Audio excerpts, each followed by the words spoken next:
ब्रेकनंतर बुलेटिनमध्ये आपल्या सगळ्यांचं पुन्हा एकदा स्वागत। राज्यभरात बिनविरोध निवडणुकीची चर्चा सुरू आहे आणि बिनविरोध निवडणुकीवरून टीकाही होतीये।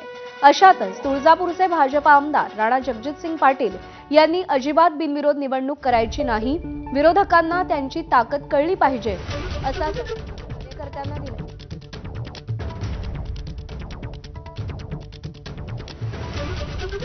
जिल्हा परिषद निवडणुकीच्या अनुषंगाने भाजप आमदार राणा जगजितसिंग पाटलांचं वक्तव्य सध्या चर्चेत आलंय। आता ईव्हीएमला भेट नाहीत, आता उमेदवारच पळतात असं सांगतात ना, बिनविरोधला घाबरतात।